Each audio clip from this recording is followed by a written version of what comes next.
নমস্কার, welcome back to my channel Bengali blogger Mamita চ্যানেলের পক্ষ থেকে জানাই অনেক অনেক স্বাগত, অনেক অনেক ভালোবাসা। আমি ভালো আছি, আই হোপ তোমরা সবাই খুব ভালো আছো।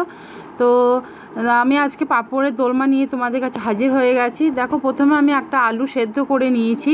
তো আলুটাকে আমি ভালো করে এটাকে মাখিয়ে নেব, তো যেন কোনো রকম যে গোটা গোটা যেন না থাকে সেরকমভাবে মাখাতে হবে আমাকে। তো দেখো, আলুগুলোকে আমি মাখিয়ে নিচ্ছি। আর ঘরে শাক সবজি মাছ মাংস না থাকলে এইটাকে শুধু বানিয়ে নেবে, দেখবে এক থালা ভাত কিন্তু তোমরা নিমেষের মধ্যেই শেষ করে ফেলবে। তো সত্যি খেতে কিন্তু খুবই অসাধারণ হয়। তো যারা একবারও বানাননি, তো একবার শুধু বানিয়ে দেখবেন কেমন হয় খেতে। তো চলুন দেখতে থাকুন। তো আমি একটা কড়াই বসিয়ে দিয়েছি, কড়াইয়ের মধ্যে দিয়ে দিলাম একটু রিফাইন্ড অয়েল। তো রিফাইন্ড অয়েলটা আমরা গরম হওয়া অবধি আমরা অপেক্ষা করব। তো দেখুন, আমার তেলটা গরম হয়ে গেছে। আমি এর মধ্যে দিলাম হিং। তো হিংটা দেবেন কারণ এটা নিরামিষ তরকারি, তো তার জন্য হিংটা দেবেন। তার মধ্যে দিয়ে দিলাম আদা একটু গ্রেট করে রাখা আর কাঁচা লঙ্কা। তো আমি এটাকে হালকা করে একটু ফ্রাই করে নেব। তো দেখুন, যেন আদার মধ্যে যেন কোনো রকম যে একটা স্মেল সেটা যতক্ষণ না যাবে ততক্ষণ আমি একটু আদাটাকে একটু হালকা করে ফ্রাই করে নেব। আর এখনও বলছি, আমার ভিডিওটা যারা নতুন দেখছেন প্লিজ চ্যানেলটাকে লাইক করে শেয়ার করবেন আর সাবস্ক্রাইব করে দেবেন আমার চ্যানেলটাকে। তো দেখুন, এর মধ্যে আমি দিয়ে দিলাম হলুদ গুঁড়ো। তো এরপর আমি একটু গুঁড়ো মশলা অল্প অল্প করে আমি এটাকে দিয়ে দেব। তারপরে দিলাম ধনে গুঁড়ো, সবই অল্প অল্প করে দেবেন। তারপরে আমি এবার দিয়ে দেবো জিরে গুঁড়ো। তো হলুদ গুঁড়ো, জিরে গুঁড়ো আর ধনে গুঁড়ো, আদা কাঁচা লঙ্কা এগুলোকে ভালো করে আমি এটাকে তেলের সঙ্গে মিশিয়ে নেব। তো তারপরে আমি অল্প একটু জল দিয়ে দেবো, যেন মশলাটা যেন পুড়ে না যায়। তো দেখুন, আমি এবার এটাকে ভালো করে এটাকে কষাতে দেব। মশলাটা যেন ভালো করে একটা তেল ছেড়ে যায় সেরকম পর্যায়ে আমি নিয়ে আসবো মশলাটাকে। তো এর মধ্যে আমি একটু দিয়ে দিলাম কাশ্মীরি লঙ্কা গুঁড়ো, অল্প একটু কাশ্মীরি লঙ্কা গুঁড়ো দিলাম যেন কালারটা যেন খুব সুন্দরভাবে আসে। তো চলুন মশলাটা আমি কষিয়ে নিই প্রথমে। তো দেখুন, আমার মশলাটা কিন্তু খুব সুন্দরভাবে এটা কষানো হয়ে গেছে। এর মধ্যে আমি দিয়ে দেবো একটু আলুটা যেটা মাখা, সে আলু মাখাটাকে দিয়ে দেবো। তো দেওয়ার পরে আমি মশলার সঙ্গে ভালো করে এটাকে মিশিয়ে নেব, যেন মশলার মধ্যে সব কিছু যে আলু সেদ্ধটা যেন ভালো করে যেন মিশে যায়। তো দেখুন, আমার কিন্তু খুব সুন্দরভাবে আলুর সঙ্গে মিশে গেছে মশলাগুলো। তো আপনারা দেখতেই পাচ্ছেন।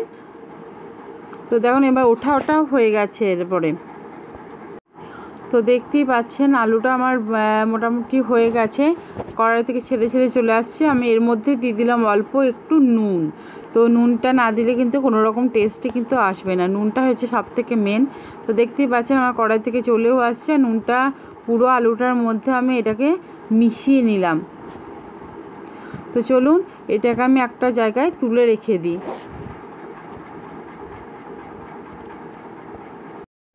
তো দেখুন, আমি এই মশলা পাঁপড়টা ব্যবহার করছি। আপনারা চাইলে নর্মাল পাঁপড়ও ব্যবহার করতে পারেন, আপনাদের সেটা মন চাই যে মশলা পাঁপড়ও ব্যবহার করতে পারেন, নর্মাল পাঁপড়ও ব্যবহার করতে পারেন।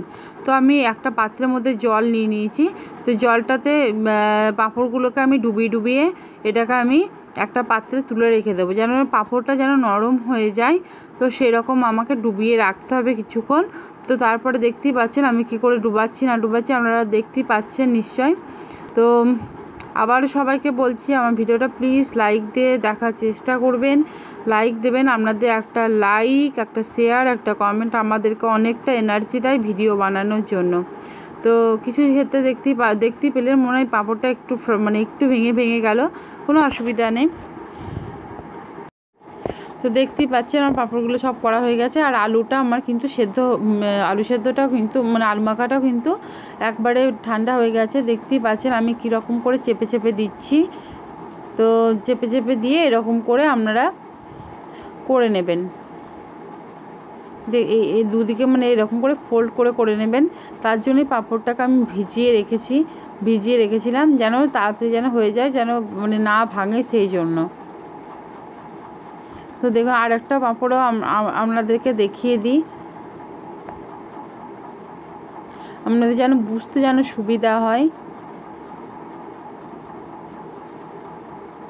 আর একবার শুধু যারা বানাননি, একবার শুধু বানিয়ে একবার খাবেন, দেখবেন সত্যি কথাই খেতে কিন্তু জাস্ট ফাটাফাটি হয়, অসম হয়। বারবার মানে একবার বানালে মনে হবে যে বারবারই বানাই, এ হচ্ছে ব্যাপার।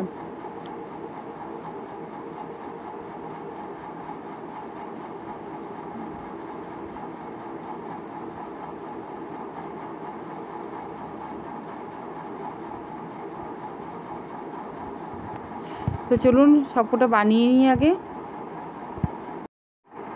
তো দেখুন তারপরে আমি একটা কড়াই বসিয়ে দিয়েছি আবার।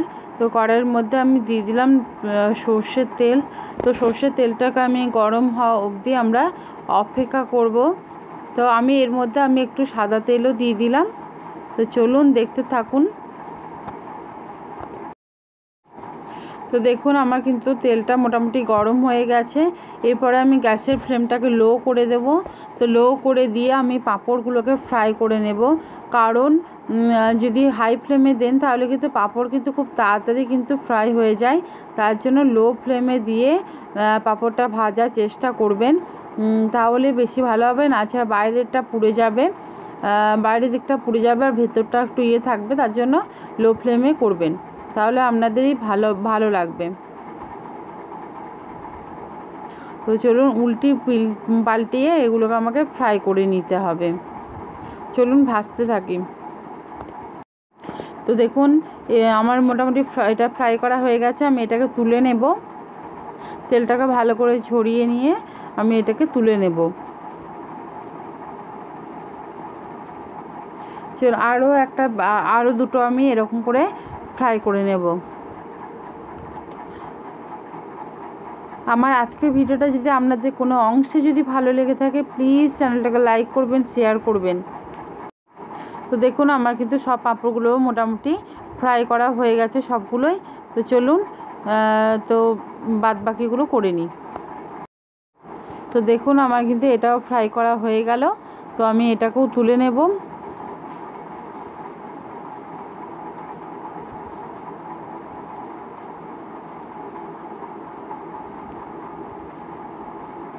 তো আমি এর তেলের মধ্যে দিয়ে দিলাম আলু।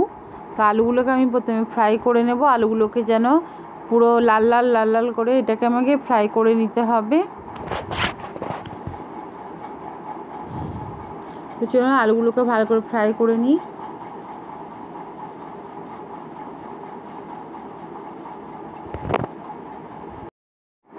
তো আলুগুলো আমার মোটামুটি ফ্রাই করা হয়ে গেল। তো আলুগুলো আমি তুলে নেব।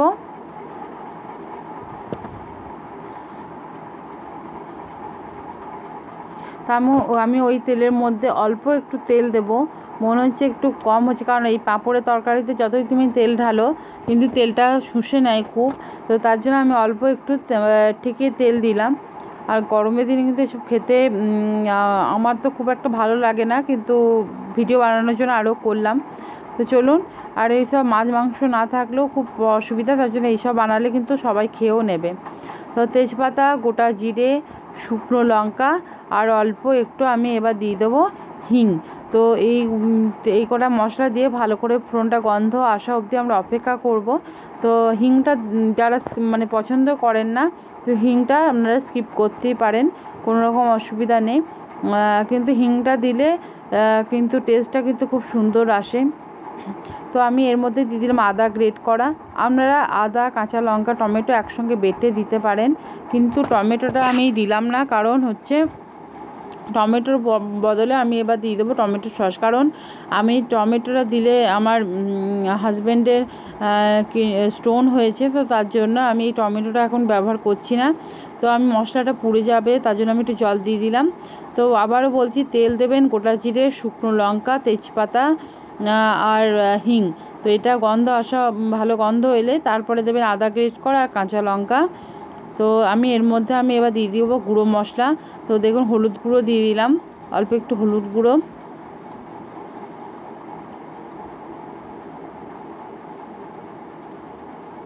দিয়ে দিলাম, ধনে গুঁড়ো। সব গুঁড়ো মশলাকে আমি এবার পরপর করে আমি এই মশলাগুলোকে সব দিয়ে দেবো। তো আমি এরপরে আমি দিয়ে দেবো জিরে গুঁড়ো। তো সব মশলাগুলো দেওয়া হয়েও গেল আমার। তো চলুন মশলাটা ভালো করে আমি এটাকে তেলের সঙ্গে মিশিয়ে নেব।